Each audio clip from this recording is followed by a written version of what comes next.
Y la respuesta es bastante desanimante en realidad. No era lo que estaban esperando.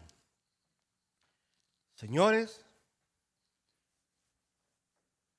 existe la profecía, Dios cumple sus promesas, pero no les toca a ustedes saber cuándo y cómo. Eso solo está en las manos de mi Padre. Eso dice el verso 7. Yo sé que hay iglesias, y espero que esta no sea una, que viven afanados en tratar de descubrir exactamente el día en que Cristo viene.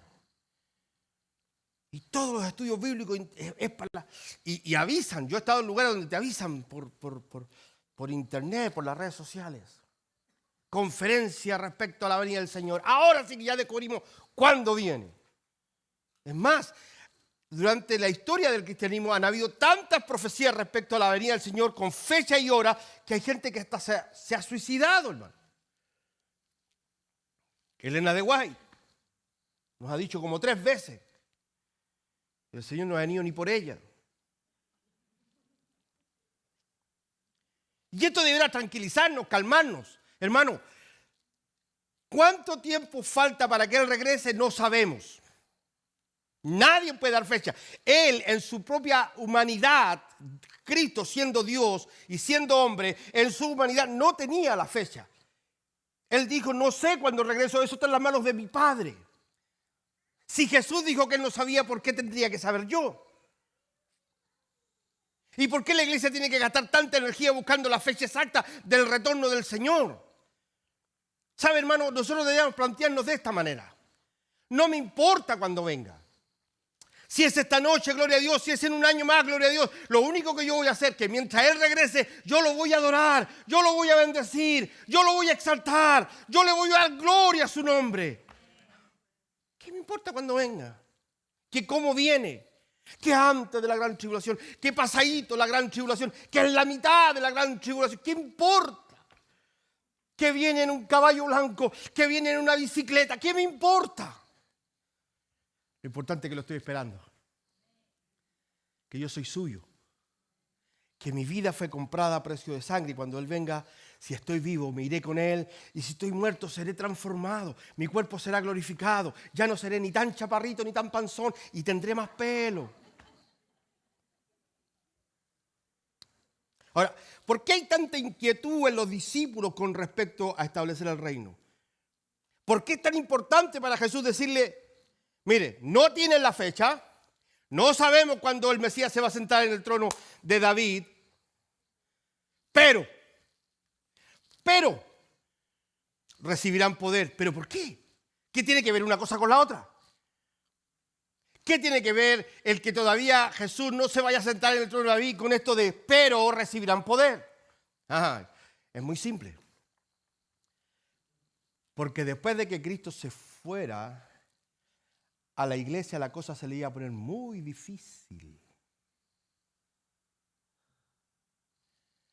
Porque desde el día que Cristo resucitó, el infierno entero se volcó contra los creyentes.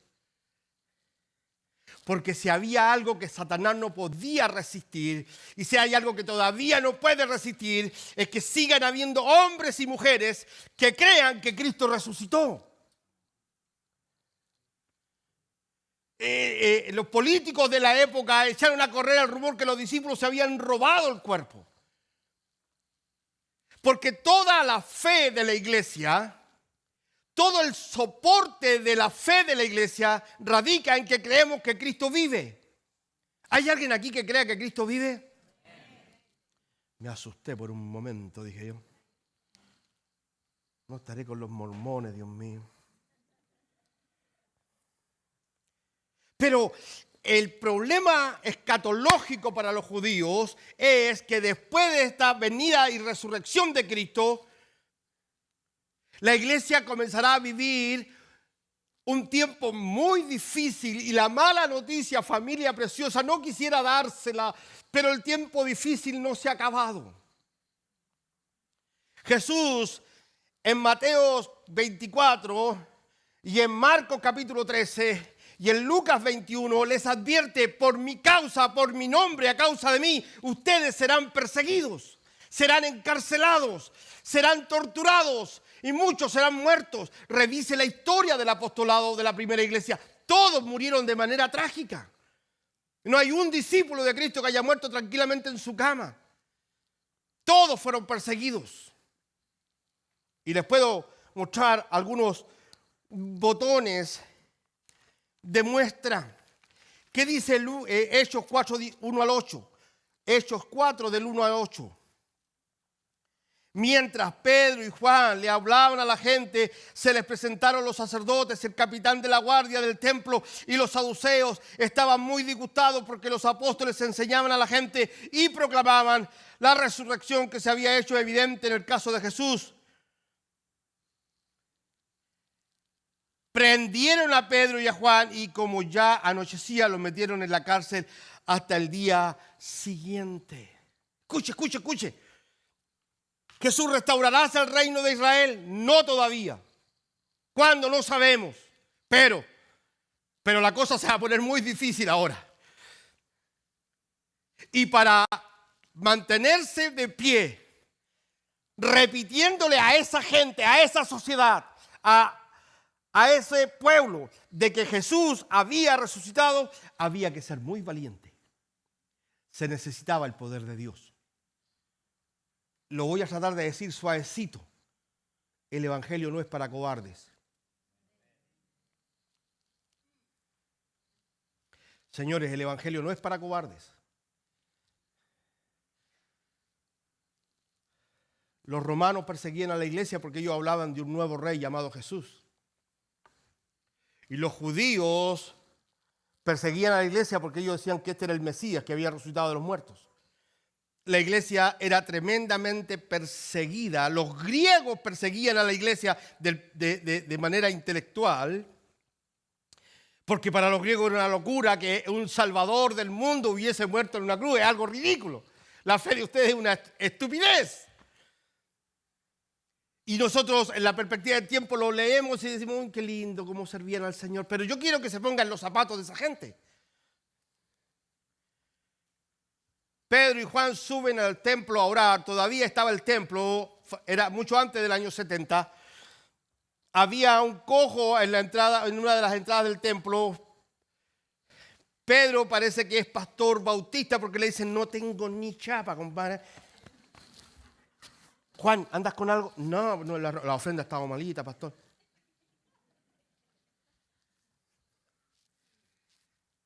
Y Pedro dice: mira, la verdad, no andamos con un quinto, pero de lo que tenemos, de lo que nos sobra, de lo que tenemos harto, te vamos a convidar. En el nombre de Jesús, levántate y anda en el nombre del Señor. Y se hizo un milagro.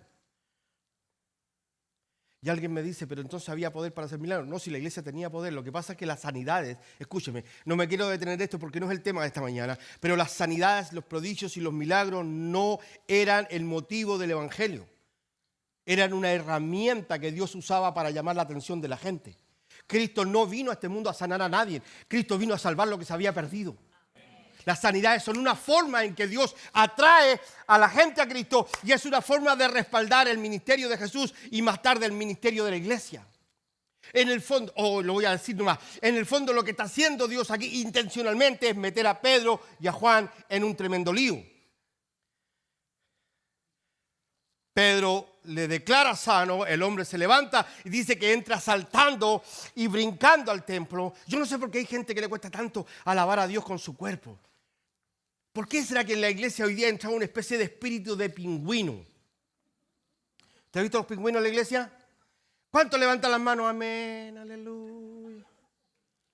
Levante las manos, hermano. Échese desodorante en la mañana y levante las manos. Bendiga el nombre del Señor, no le dé vergüenza. Pedro declara sanidad sobre el hombre. El hombre sana, inmediatamente llegan las autoridades religiosas de la época y apresan a Pedro.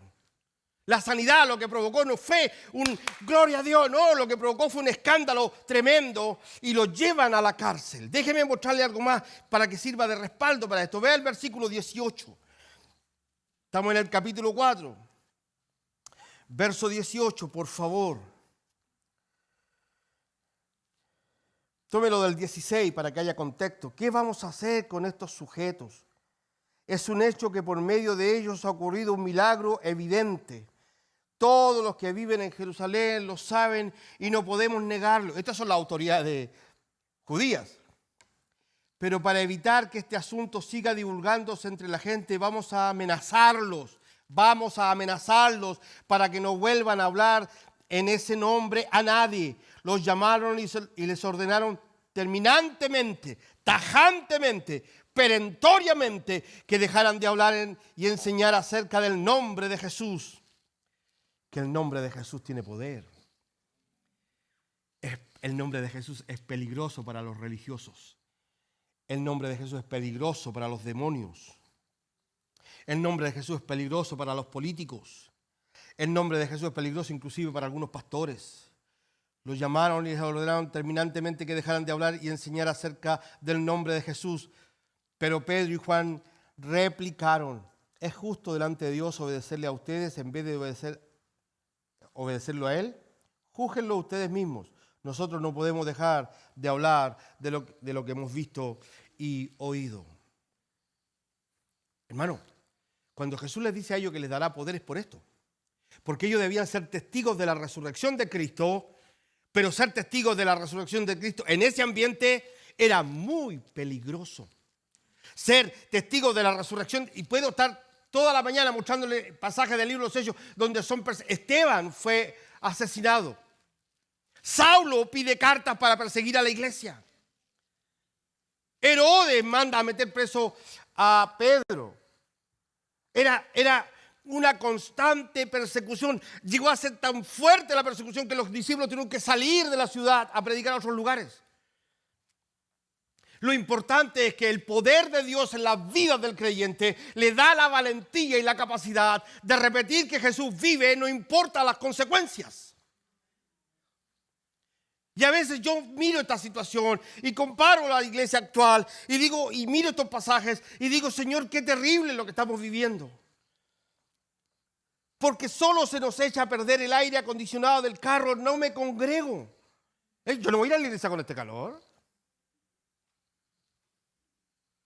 No más que dormimos mal y ya no vamos a la iglesia en la mañana porque no, dormí tan mal anoche, tengo una jaqueca. No más que la hermana esa que queremos tanto pasó por el lado de nosotros descuidadamente y no nos saludó y nos enchismamos, ya no queremos congregarnos más. Ah, no, si no me van a saludar no voy más porque a mí no me deja nadie con el saludo. Yo quisiera verte cuando alguien te diga: si usted nombra a Cristo lo mato. Yo quisiera verte que llegara el momento en que alguien dijera: si usted vuelve a hablar de la resurrección de Cristo, lo vamos a arrestar. Vivir en Estados Unidos y predicar el evangelio de Estados Unidos es estar de vacaciones en el Caribe. Aquí nadie te puede prohibir que hables de Cristo. Te pueden insultar y tratar mal, pero nadie te prohíbe hablar de Cristo. Yo quisiera que alguna vez estuviéramos en los zapatos de gente que vivió en la Unión Soviética en aquellos años o en Cuba hasta hace poco. Y creo sinceramente, y se los digo con mucho respeto, que ser tan fácil ser cristiano en Estados Unidos ha debilitado a la iglesia. Lo conversábamos con los pastores esta mañana. Hay países en este minuto en Latinoamérica donde la gente tiene que orar por una bolsa de té. Hay países en Latinoamérica en este momento que la gente tiene que orar por un poco de azúcar. Hay gente que tiene que orar por un poco de leche para sus hijos. Y nosotros todos lo solucionamos con dólares. Por eso no oramos. Estamos viviendo un evangelio tan fácil, tan liviano, tan poco profundo, que no necesitamos el poder de Dios. ¿Para qué? Nadie nos persigue, nadie nos calumnia, nadie nos inventa cosas. Perdonen que me apasione, soy pentecostal.